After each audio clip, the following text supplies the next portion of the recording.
Okay, folks, I think we are now live. I'm Carlina Salguero, and I am the founder and executive director of PortSide, New York, a maritime nonprofit. Let me turn the phone off. A maritime nonprofit in Red Hook, Brooklyn. We are based on the historic ship Mary Whalen. The phone won't turn off. Okay, fine. We're based on the historic ship Mary Whalen, and our mission is to, working at the policy level, advocate for more maritime in the redevelopment of New York City's waterfront. And at the level of the general public, we connect New Yorkers to the benefits of the harbor. And we were therefore very pro waterways and their benefits until Hurricane Sandy hit. And what Sandy taught everyone in the city, and us as well, is that we all had to acknowledge that the waterways could be destructive and dangerous. So starting with Hurricane Sandy, PortSide has included in our mission Sandy recovery work and then resiliency planning focused hyper-locally on our neighborhood of Red Hook. But I will say that PortSide's response to Sandy reached beyond Red Hook to the city, state, and federal levels. And so I'm going to be talking about that today, and also talking about something that's much less known, how PortSide is also a Sandy victim. We have, in fact, still an open FEMA Sandy recovery project. And you can find out about that on our website, portsidenewyork.org/ it's our Sandy recovery. I believe it's under the support drop-down menu, and New York is spelled out in the URL. We also have a lot of resources relating to Sandy and resiliency. Resiliency for PortSide is only focused on floods, as we are a waterfront, waterways, maritime organization. So it's not resiliency for other important issues like urban heat island or things like that. And if you go to redhookwaterstoriesplural.org, in the top menu bar, you'll see a menu item for resiliency. And I encourage you to go look at that.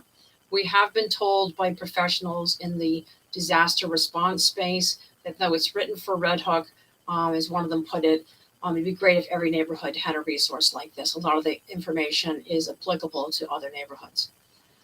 So starting with the Sandy story, I'm going to be covering today preparation, responding, which is called recovery in the first period of time. And then later on, you get into what's called resiliency planning, which is preparing really for the next one. And then also talking about our own Sandy damages and that open FEMA project. And I'm hoping that we will get people's support for that. FEMA will not cover the complete cost of the project. We'll have to raise additional money. That's the terms of the FEMA grant. It's also reimbursement, meaning we will have to have money in advance to pay the shipyard for the work, and then they reimburse us. But if we take the ship to the shipyard with FEMA support, we would want to do additional work at the same time. It makes sense while we're in a shipyard to do some other things. So there's considerable capital fundraising for a capital project. Okay, so in terms of the storm, PortSide, like any other maritime entity, whether it's nonprofit or for-profit, did a lot of preparation work. We worked for 4.5 to 5 days to prepare for Sandy, and Hurricane Irene, just about a year before, was a crash course on how to do that. And I just want to point out that this is something that defines, really separates the maritime community in this port. And there's a considerable maritime community, a very diverse one, from most of the people ashore. Because what we, PortSide, certainly witnessed in our Red Hook recovery work, but could see around the city, was that a lot of people, not only did they not know how to prepare, they did not know to prepare. And so PortSide has encouraged maritime entities, for-profit and not-for-profit, to actually talk about marine weather and understanding it, and how to take provisions for hurricanes, so that New Yorkers of all types, whether they're residents or businesses or tenants or homeowners, are better prepared. So we started working with the Mary Whalen on dealing with the Mary Whalen. There's a blog post written about that on our website, and our historian curator Peter is going to be adding it to our Red Hook Water Story section. I'm not sure it's there now, but essentially what we had to do, this ship is what's called dead ship right now. The engine doesn't work. Therefore, we did not have an engine to flee the storm as many other vessels did going up the Hudson River. We also don't currently have any working machinery that would provide a mechanical advantage like a winch or a capstan to help shorten lines or do anything else like that. So everything's done by hand, and that really made me feel the ship was particularly vulnerable. So what we did is the ship was in those days in the Retto Container Terminal on Pier 9B. If you look at a map that roughly aligns with DeGraw Street, and we were on the south side of the pier. So given the weather, where the wind was expected to come from, it was expected to possibly hit directly at us coming from the southwest, and the pier was not in good condition on that side.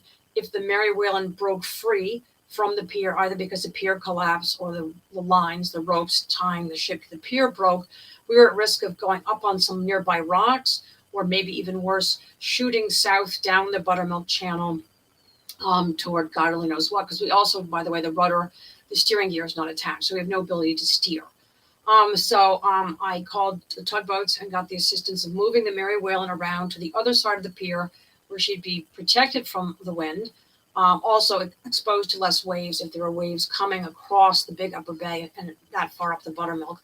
And it also put us between two finger piers. So finger piers, if this is the shoreline, my thumbs, finger piers stick out at 90 degrees. And so we ended up, I had her put on the way inland end of the north side of Pier 9B. And there's a pier, here's my 9B, and Pier 9A was to the north, about 265 feet away. And my thinking was, again, if the lines broke and the Mary Whalen broke free, she might just bobble around in that space until a tug or somebody else could come, or we could put a line out, as opposed to, again, just shooting down the Buttermilk. So there were also some stacks of containers on the inland side, which I thought would provide a windbreak, plus the height of Brooklyn Heights. So there we went. And then we had the benefit of a good friend of ours, Jan Andrusky, who was then working for Weeks Marine, a very large and major, nationally significant marine construction firm. And she was responsible for the fleet weather reports to the fleet, which meant that I did not have to be scrounging up and analyzing the marine weather sources directly. I was getting their fleet weather. And amazingly enough, the internet did not go down on the ship. And so what we also did to prepare for the storm was we put out extra lines. That's the mariner term for rope, lines. And normally the boat would have, let's say, it's called single part. The line goes from the boat to what you're tied to on the pier. So for storms, you might put out double lines. With a storm like Sandy, we had triple parted lines, and they're very long. And the idea is that you're extending the lines so that the ship can rise up with the surge, but not be dragged down and tip over. So Peter Rothenberg, our historian and curator I mentioned earlier, stayed on the boat with me, along with our ship cat Checklet. And we set up all those lines. And then as the weather report was coming in about the projected surge height, we went out to extend them. And we did that twice.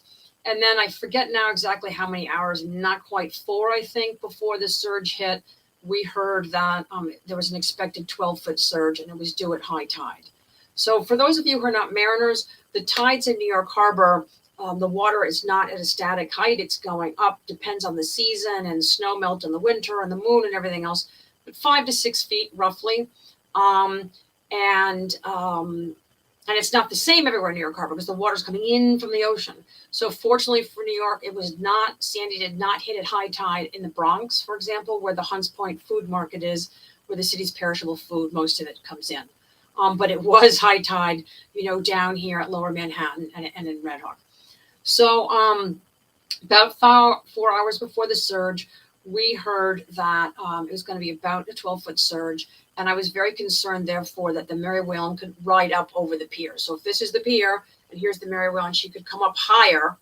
And therefore, our lines they're not sticks pushing you off. They're keeping you from floating away. But we could override the pier, which means the Mary Whalen could get damaged. We could damage the pier. We don't want to damage Port Authority Pier. And so what I did was I collected all of our remaining dock lines, and the sailor's term is bent. That's tying lines together. I bent all of these lines together to make a line that would reach the 265 feet to the pier to the north. And we tied that off to midships, the middle of the Mary Whalen, and Peter and I threw a much smaller line off the stern, the back end of the boat, walked all the way around the shoreline, and we're tying it off on the cleat on the northern pier when the surge came in. I mean, I was literally tying making the line off on the cleat, and the waters came in. And we hustled around. I walked inland around the puddle of water that was coming in, and Peter chose somehow to go across the top of the Jersey barriers, meaning that we're right on the water's edge, that when he jumped down, he landed in water up to his thighs. And fortunately, the pier had a bit of a gradient, about 4 to 5 feet higher than the main asphalt of the container port. That gave us enough time to get up there, unplug our shore power cord, throw it up on the boat, throw the road cones up on the boat that were marking our ladder because we'd taken the gangway up on deck, get up on the boat, pull up the ladder, and then we just watch the storm waters come up like this. And one thing I forgot to mention, the chronology. In terms of the gravity event for maritime, in the morning, the news came out that the historic ship Bounty had chosen to sail out, leave a port into the storm, and had sunk. And so with that news, I was looking at all of this coming over the course of the day and wondering what this is going to be like. So we took those provisions, and it meant the Mary Whalen, that restraining line actually kept the Mary Whalen from overriding the pier. And there were barges in Erie Basin, in Red Hook, that did override the pier. That's a pier that had been built by the Port Authority, same dimensions, same concept, big work boats up on top of there. There were ferries that went up into the bushes in New Jersey. There were containers. We saw them start to float astern of us, behind us in the container port. And I thought, please, God, don't come hit the Mary Whalen. Several of them floated from the Red Hook container port across the Buttermilk Channel to Governor's Island. I forget the exact number now. It was 7 or 8, and took a while to get them off the island. So that was an idea of the sense of the water. And then Peter and I started watching these orange bursts of light over Manhattan. And I presume that those were the transformer exploding, because then that section of Manhattan would go dark. So we just watched boom, boom, boom, boom as Manhattan went dark. And we had to stay on the boat till the flood went down. And then the following day, the project was to get the boat back to the pier, because as I said, we had no mechanical advantage. We had no winches. So Peter and I, with triple parted lines, were pulling the boat in. And what happened was the wind had changed direction. It was coming over the top of the shed, getting the tippy top of like the Mary Whalen's wheelhouse and the stack, and would push the Mary Whalen away from the pier. But then the ebb tide going out would push her back. So in the moments that the ebb tide pushed the Mary Whalen back, we'd be hauling in lines, and then the wind would push us back. It took us 3 hours to get the Mary Whalen to the pier. And then we began to look at the stuff that we had stored inside the pier warehouse that was damaged. Some of it completely floated away. When the waters came into the warehouse, they burst out some of the roll-up doors, and things that were inside that warehouse on Pier 9B just completely floated away. We also had stuff off the pier. We had several tractor trailers of vintage marine hardware. The trailers were basically totaled, and we had a floating dock at the southern end of Red Hook, which was also deemed totaled. And those damages, so the ship itself, the Mary Whalen, was not damaged thanks to the work that we did, the provisions that we took. But all of our damages, which totaled, as I recall, around $300,000, were the damage to everything else. And that provides the total damages for the calculation of the FEMA grant, which I'm just going to insert right now. It took us 5 years to be accepted into the program. And I'll talk a bit more about that later, but that's indicative. In our case, we had particularly difficult struggles because we didn't have a lease at that time. The New York City Economic Development Corporation, the EDC, had promised us a home where we are now with more space than we have now, but had not delivered it on it. So we were there as guests of American Stevedoring, the company that ran the container port at that time. And our lack of a lease presented a significant problem in terms of getting accepted into the federal programs. So in terms of how we helped Red Hook, so Peter and I were busy with our own damages there in the port. Peter was, I'm going to confess, perfectly entitled to be upset with me. I had forgotten all these historic books that we had in a storage space in the shed, and they were all very damaged. I want to talk to you all about this now, because many people threw out wet paperwork and photos thinking it was destroyed. We have information in our resiliency section on Red Hook Water Stories about how you can recover damaged paperwork. Because the businesses that threw out business records and homeowners then had problems substantiating the cost of things that were damaged, etc. So what Peter did, and he knew about this because he's a professionally trained curator, curator. And also he had been the curator of the New York City Fire Museum, and many things were, after 9/11, when firefighting put out fires, there was a lot of damaged wet paper, and he knew a lot about how to restore it. So, you basically interleave it with things that can dry it. You don't leave it all a book like wadded up like this. You separate stuff. And so he spent several days, running a project with some volunteers to recover paperwork. So then there was a barbecue on the surge hit at 8 p.m. on Monday, on October 29. Wednesday afternoon, there was a barbecue.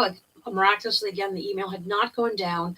And Red Hook businesses, bars and restaurants that provide food normally decided to cook up their food and give it away rather than having it spoil because there was no electricity. So there was this free barbecue, bring charcoal if you have it, was the invitation. And Peter and I left the port for the first time to go to that. Now, in my last career, I was a photojournalist, and I covered a number of disasters and conflict zones.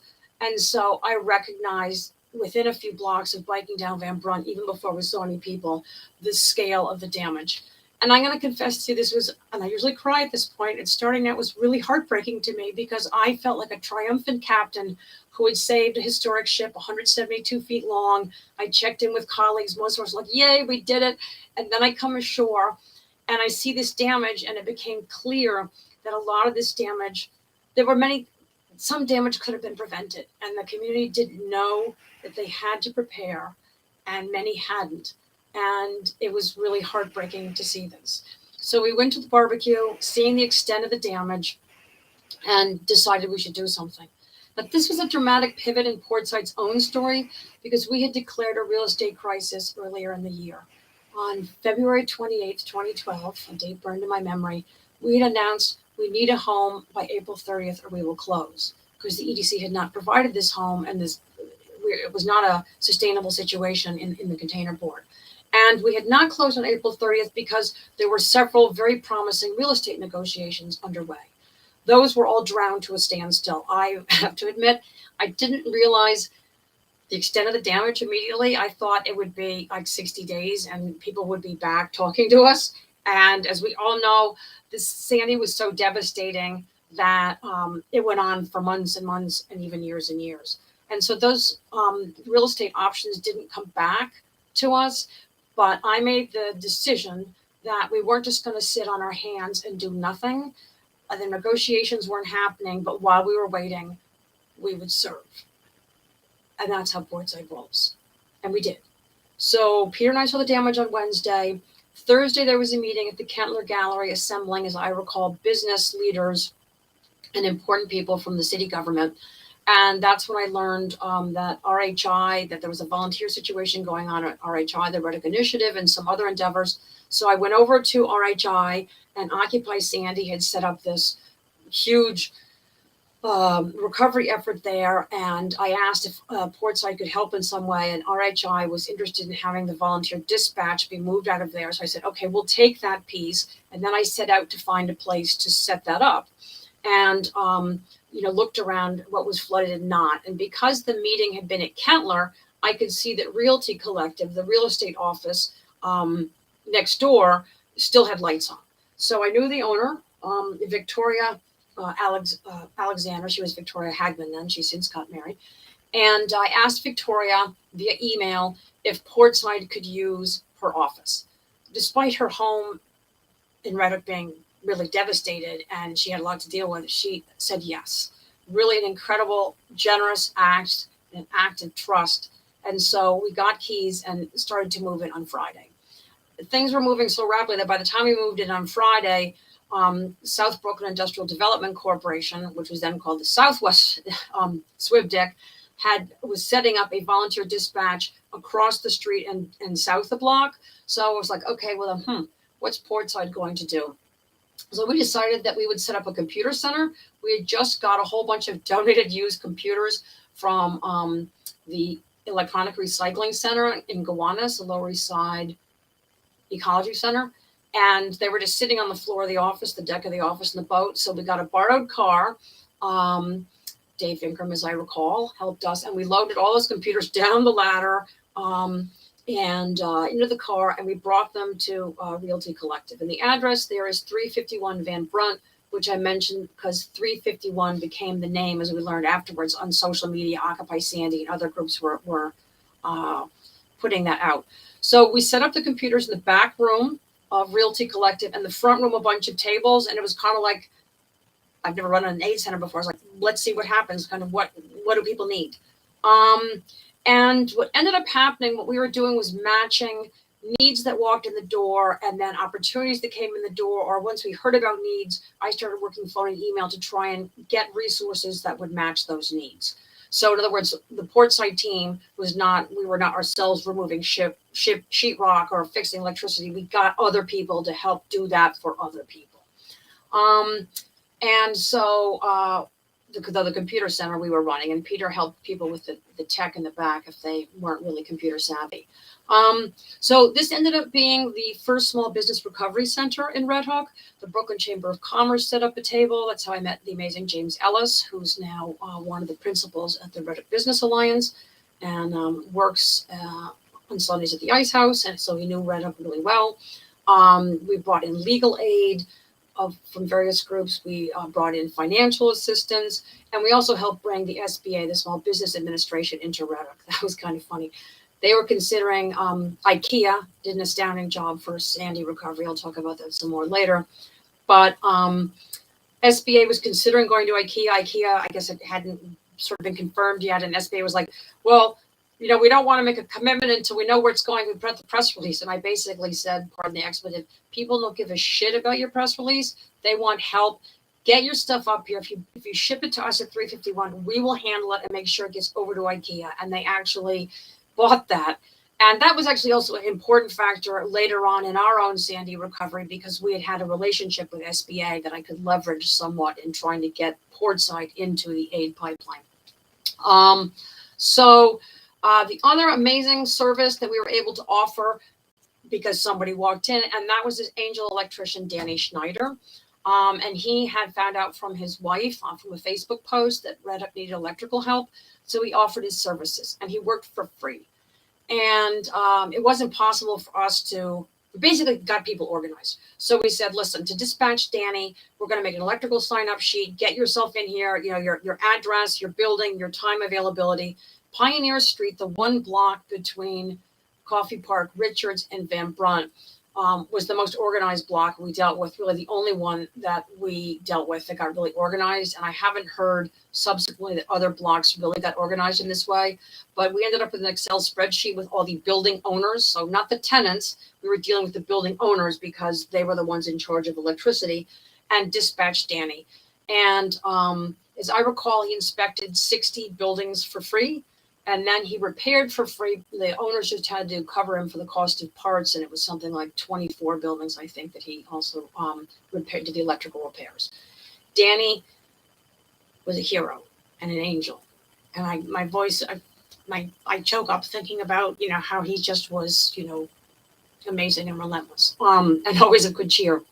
But you got Pizza Moto came in with their mobile pizza oven and cooked out front ones.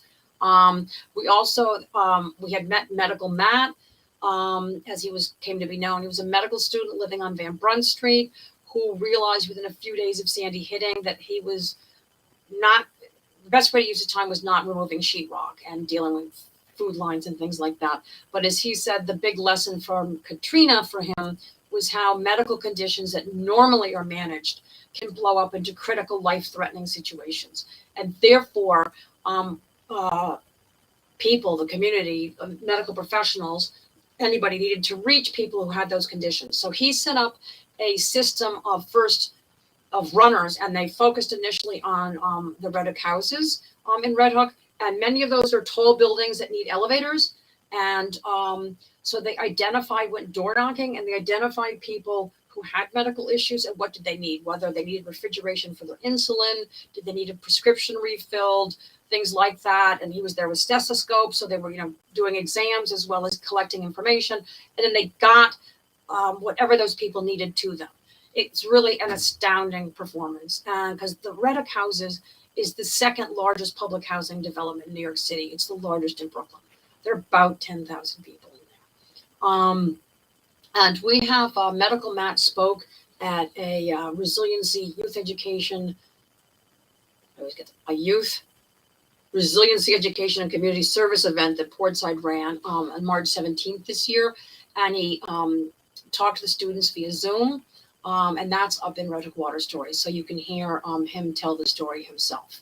And let me see, what was the next thing? So we ran that aid station for the rest of the month, to the end of November, actually. And then we ran a virtual aid station for 6 months with, sources of aid and things like that. We've kept that page live so people can see it. It's there for historic reasons. We ran 6 months of monthly Sandy survivor meetings to help people. It was less about giving them aid information directly as bringing people together, because there had been this incredible feeling of people coming together and you weren't alone in this dismal disaster in the very beginning. And then once the immediate sort of pop-up aid stations left, people were isolated and overwhelmed by the magnitude of what they were facing. I am going to say one thing, going back in time, so I ran the reception desk, so to speak, at 351. And so when people came in, I would lean in and I would say, how can I try and help you? Try being the key word, because I don't run aid centers generally, so I wasn't sure I could actually help.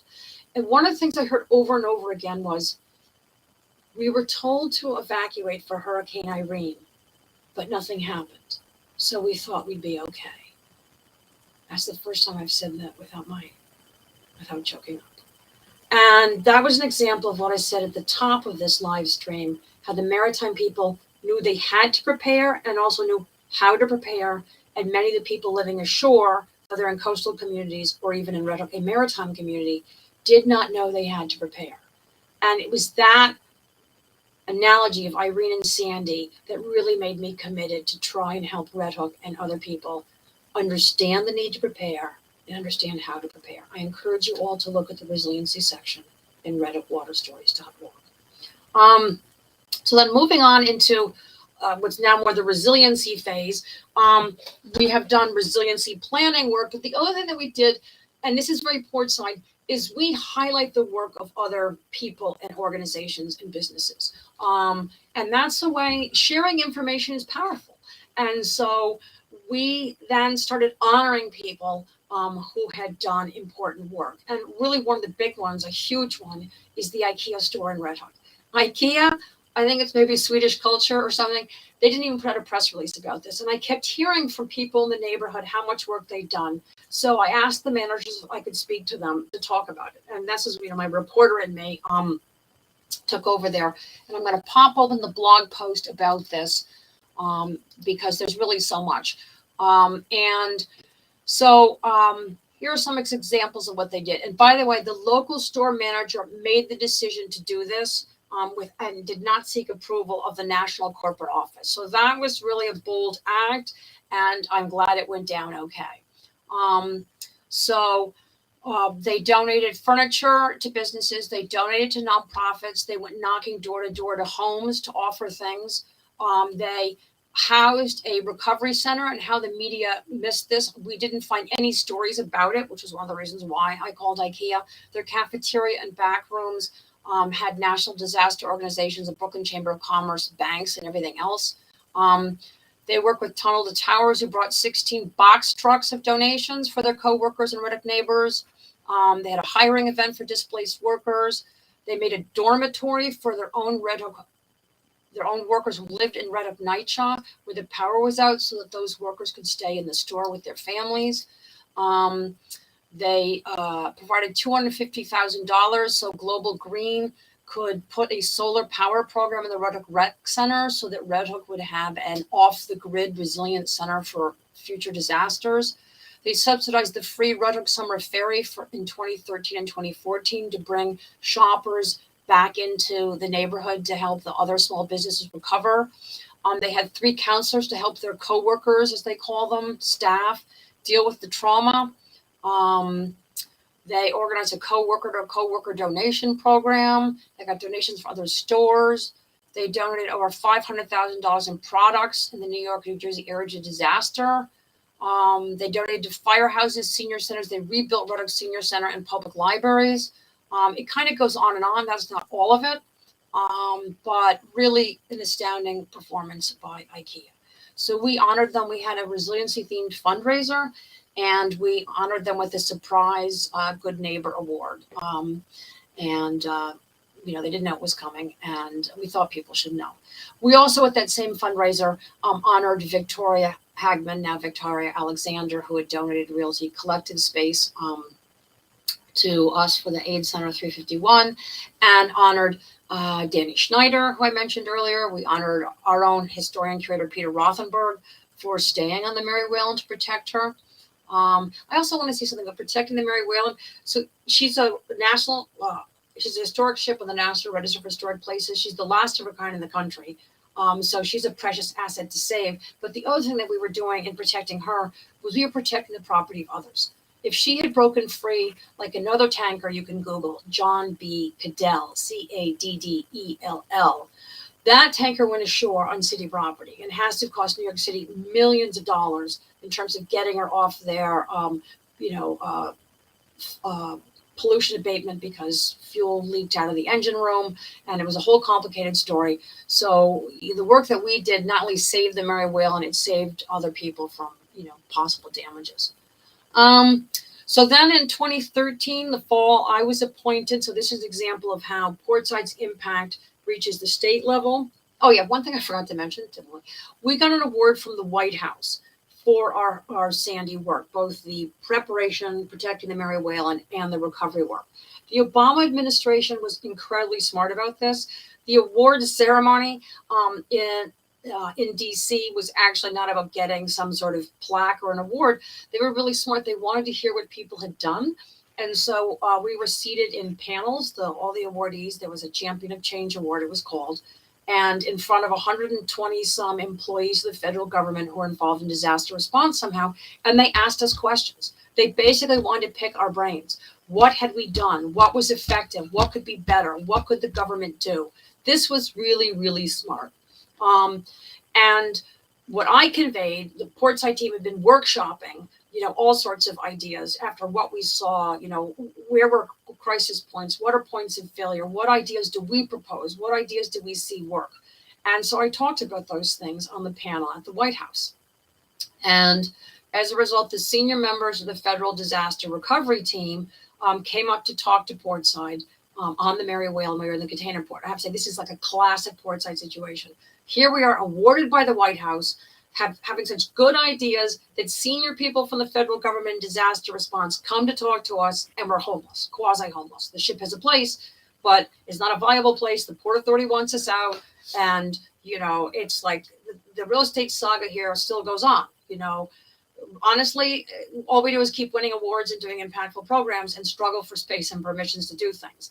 And the Sandy story, really underlines this. This is classic PortSide, and it's, the city should really reassess, how they're dealing with us. So the feds came up, and then the next thing was I was appointed to a state program called New York Rising. And the concept of that was that communities that were damaged by 3 hurricanes, Sandy, Irene, and Lee. Now, Irene and Lee were not an issue down here in New York City, but they were upstate.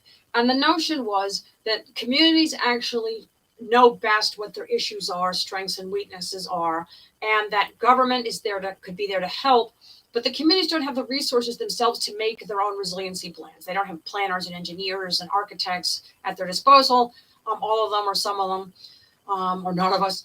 And so the state was going to provide professional consultants, top-tier consultants, to work with selected members of the community, in the case of Reddick, to deploy $3 million for a resiliency plan. So I was on that New York Rising committee, and we got interns and we had staff researching ideas. There are several blog posts that we wrote as evidence of the kind of research that we did. And their consultants, it was a lot of homework, let me tell you, it was pretty serious. You could get on Sunday, over the weekend, a 50 to 90 page PDF with all of the analyses of the work that the consultants had done based on last week's discussion, and we had to digest all that and be ready to talk about it, by the meeting, which I think now, were they Monday or Tuesday? There really wasn't much time between getting the massive PDFs and doing the work. So that resiliency plan was completed for Red Hook, and that put us, all of that, PortSide really in the resiliency planning space in a serious way. So I've spoken on a number of panels. I've been appointed to, other government committees, given other talks, and we carried our own work, PortSide's own resiliency education work, forward when we launched Red Hook Water Stories by adding what we called a Resiliency 101 section that I've mentioned earlier. We have actually added a lot new for this year. There's more coming. So if you looked at it before, don't think you've seen it all. And then we started doing also cultural programs as a way to keep the memory alive of the storm, its consequences, and how to prepare. People forget, there's PTSD, there's denial, they don't want to think about it. People die, people move away, new people move in. People didn't exist when the storm happened. They're kids, or they were little kids, and by 10 years later, kids who are really small who might not have had an active role are teenagers and can. And so we've been using some of our cultural programs to keep the memory of Sandy alive. So 2016 with Pioneer Works, there was a hackathon that we participated in. This was a really, I think, profound idea that came out of Dan Goncharoff, who used to work at PortSide. And that was the importance of having an evacuation plan for vehicles, particularly commercial vehicles. So until Sandy, the city's evacuation plans were totally focused on people and on residents. But what we could certainly observe being located in the Red Hook Container Terminal in a mixed-use neighborhood like Red Hook. Mixed use means there's multiple kinds of zoning. So they're residents, they're commercial businesses, but they're also industrial businesses in M zones, manufacturing zones. And the problem is, a lot of those zones are located, the M zones, along the waterfront, because the city's history as a maritime location, and that's where industry ended up being located. The city doesn't allow vehicles with commercial plates to park on the street overnight. You'd get a fine. So if you can't do that, you couldn't actually have taken your vehicle legally, if it's a commercial plate, and parked it on the street overnight during Sandy to avoid the flood. Also, there are plenty of vehicles that don't have license plates on them, little ones like forklifts and other kinds of lifts. But also in the container port, we were located there, they have what they call hustlers. Those are, pardon the name, basically like a tractor trailer, an 18-wheeler, the whole chassis, but it only stays inside the container port, so it doesn't have any license plates. It's not driving out in the streets. And we watched the American Stevedoring staff spend 6 months replacing all the ball bearings and all of the wheels that had gotten flooded by salt water. And we knew about other vehicles within Red Hook and nearby waterfront industrial zones that were damaged. So the proposal that we all cooked up, triggered by Dan Goncharoff's suggestion, was that there should be a commercial vehicle evacuation plan. To do it properly, there should be a census, like how many vehicles of what type and what size do you have, and some designated streets where they would go. So in 2016 at this, we told the city, we told everybody who would listen about it, I realize I'm forgetting something. Yes, I'll go back to actually the White House Award in telling people something. We had suggested a Sandy high watermark program, and that kind of thing, I think, according to Ken Curtin, a friend of ours who used to be at FEMA, he was actually one of the senior federal disaster recovery people who showed up. There had been some discussions, but we were really stressing this at the White House, that there should be such a program. And so FEMA did make a Sandy high watermark sign program, and then it was adopted by New York City's Office of Emergency Management, OEM, which is now called EM. And so back to the vehicle thing, when Pioneer Works had a hackathon in 2016, we worked with some app developers to make a demo pilot app called High Ground NYC. Now, they chose to make it for all vehicles, but that makes sense too. This was, to me, another sign of how Red Hook didn't know how to prepare. Many people had their own personal vehicles or their business vehicle without a commercial plate that they left in the neighborhood. And Red Hook, unlike the Rockaways, for example, has high ground very nearby. You just need to get to Carroll Gardens or Park Slope, and your vehicle would be safe. And so many people didn't know to do that. And so many vehicles were destroyed.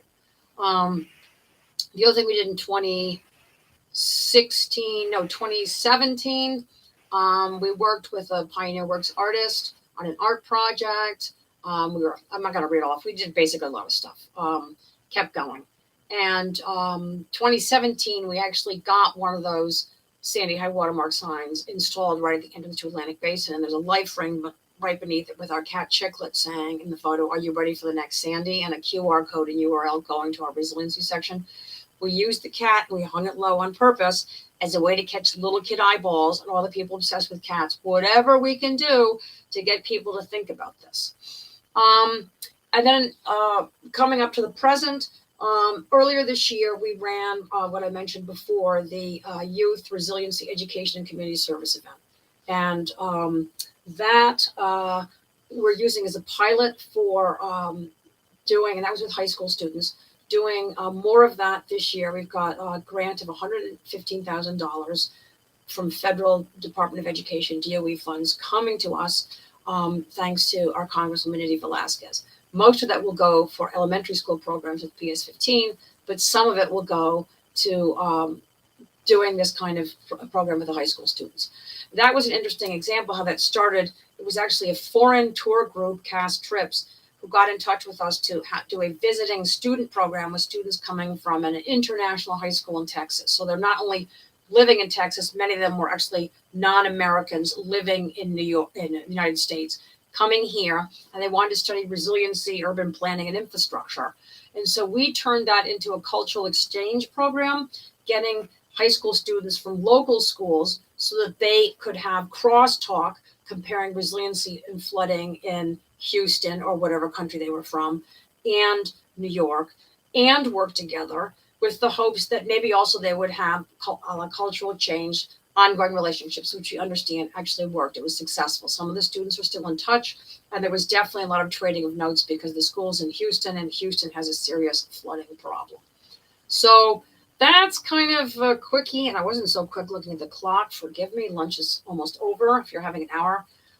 On to PortSide's own recovery and open FEMA project. I'm not going to give it to you blow by blow how long it took to get accepted, but it was hell. As I said, part of the problem was we didn't have a lease. So SBA, the Small Business Administration, was claiming that we had no, as they put it, legitimate business purpose because we didn't have a lease. And I said, listen, there are lots of old school arrangements and handshake deals, and a business can be in a space without a lease can be expired. And I didn't persuade them with anything. Then I said, listen, guys, we actually helped bring SBA into Red Hook. And then I contacted the guy I worked with who had been in Atlanta, and I think he was moving to Texas at that point, but he could put in a good word. And finally, that wasn't even working. So I just started saying, we have no legitimate business purpose. And we won a White House award for our Sandy preparation recovery work. I just kept saying it over again. We won a White House award. And I think they probably thought this was like the baddie lady from Brooklyn. That's all she could say. But I don't know. Like, how else do we convince them that we have a legitimate business purpose? But that finally worked.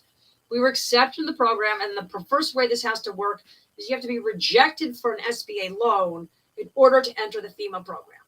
And there's all this cost estimating and paperwork and whatever. What's also really annoying is they will reimburse people for the salary time spent on this project. But because we had volunteers and pro bono people working on it, we couldn't be reimbursed for their time. So their time could have been spent raising money or writing grant applications. But because we weren't paying them, we couldn't get reimbursement. So it cost us time, and time is money, but they didn't see that time as money. So we didn't get any reimbursement for that. And so finally we thought, okay, we're rejected. We're in the pipeline or whatever. Then there was silence for months. And then I remember checking in. I was like, oh, you've been rejected by SBA for the wrong reason. The wrong reason? So, yeah. So I don't even remember now what the wrong reason was and the right reason. And I haven't taken the time before this too long talk to go look it up. But we had to deal with that. Then we got rejected for the correct reason, the right reason. And we were in play. Then it goes off to FEMA. And then there's a whole process that starts with FEMA. And then what happened was, so we wrote a project based on what we thought would make us more resilient. So the program that we ended up being in, because of all of these delays and because the state didn't give us information, we did not apply for the names are similar. We have a Sandy alternate project. There was an alternative project. That would have been direct payment, not reimbursement, and easier to get. We missed that boat, all puns intended, and we ended up with the alternate project. And the idea of that, the word alternate is FEMA's not going to pay you to repair or replace like with like. It's going to be new stuff, alternate stuff that will make the Sandy victim more resilient. So at that point, we came up with a plan. And I'm not going to go into too many details. This talk has been too long already. But we submitted that. It was approved. We were supposed to do it it was approved in 2017. We were supposed to do it in 2018. And then back to our real estate saga. We have been trying for years to get what we need to really be financially sustainable and not just fulfill the vision of what PortSide is. We need space off the Mary Whalen. The Mary Whalen people love her, but there's a total lack of space to do stuff, from an office to a program to whatever. And so we've been desperately trying to get building space, plus some other space and other functions. But focusing on the buildings, the New York City Economic Development Corporation had promised PortSide building space from spring 2008 into spring 2011, and had made us do what they called interim programs and even an architect's building code review of part of that building space. We had submitted 2 proposals for it, an RFEI, request for expressions of interest, in 2006, an RFP, a request for proposal in 2007. And we'd done all this work and the EDC just dumped us. And so thanks to the intervention of then Councilman Carlos Menchaca, we were talking directly to the president of the EDC about this need for a building space. Oh, by the way, so the ship gets out of the container port in Red Hook, up north of us, on May 29, 2015, another date burned in my memory. And as soon as we get here, I find out the building space was still vacant and hadn't been rented. So since summer 2015, we've been trying to get that building space. And the president of the EDC, James Patchett, comes to a meeting in the Mary Whalen in the galley with Carlos Menchaca. And Patchett says, Carlina, we've spoken to legal and we can't give you the building space based on your prior RFP. It's too long ago. Now, honestly, I know that to be false. They will do whatever they want, the EDC. But I didn't feel it was diplomatic to say that. And so trustingly, it's like, what's the next step? He says, okay, we're going to offer you a space in Sunset Park, which was a pop-up, and, it didn't solve our needs. And if that doesn't work for you, you have to do another business plan for the building space. So I decided that the future of the organization was really going to be clinched, served better by finally getting building space and not doing the FEMA project. And we didn't have enough bandwidth to do both in 2018. So we did the business plan for the building space, which the EDC totally blew off. So we didn't get the building space and we didn't finish the FEMA project. And then time goes by. There's some other things with the Coast Guard to get the ship traction vessel status. The pandemic hits. And what happens is a consequence of climate change, this accumulation of so many hurricanes, then the pandemic after that, is the marine insurance industry gets very conservative. And a number of historic ships have had the same problem, which is they get really reluctant to fund organizations like this. And one of the things they really wanted to see was a running engine, because then they think the ship can outrun the storm, can move. And so we decided that the world had changed. And the other thing about our original project, we were trying to get spuds and a special gangway and a brow stand, which is an elevated set of steps to span the fences that the city puts around all these waterfront parks. Our first project had really focused on being able to do mobile programming, and that was going to make us, as we argued, more economically resilient, increasing our program options. It became really clear that the city was inhospitable to historic ships, that mobile programming was impossible. Every vessel in the city that wants to do it has given up because you can't do it. And we told FEMA that doesn't make any sense anymore for those reasons. And the marine insurance industry really wants to see a running engine. So we asked them if we could change the scope of work, the SOW, everything's an acronym, and ask for another extension. And we submitted that request April 15th of this year, 2022, and we are still waiting. So we haven't launched a capital campaign because I don't know if we're getting $231,000 from FEMA. We hope so. We hope they approve the project and the extension, but there we are. But the Mary Whalen needs to go to a shipyard anyway. It would be good to get the engine working. And during the pandemic, we did acquire, thanks to extraordinarily generous and accommodating, thoughtful and caring people. And there's a fly by the camera. It's a Pence moment. We got a vintage engine from a Missouri power plant. And it's not exactly the same as the Mary Whalens. We would do a mashup. We would combine it with what we have here. We also managed to score during the pandemic some replacement parts from the historic tug Pegasus, which was scrapped, the historic tug Helen McAllister, which was scrapped. The structure of those two vessels is an indication of what I said, how inhospitable New York City is to historic ship projects.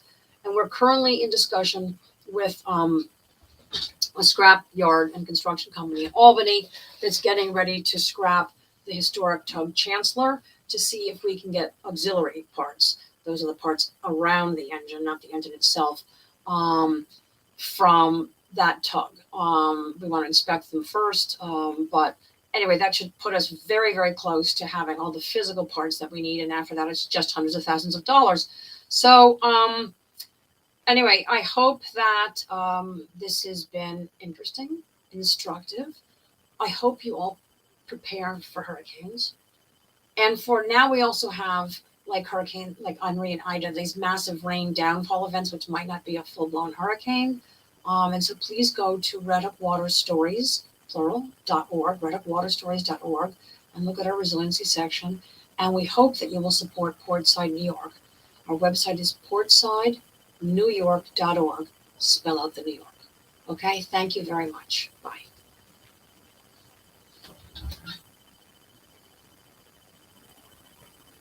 Oh, and by the way, that's the Mary Whalen behind me in that Barnacle Parade poster.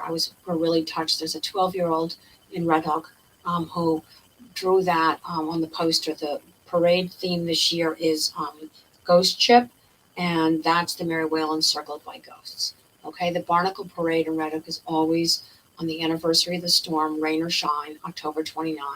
Kicks off at 4 p.m. Bye. Stay safe.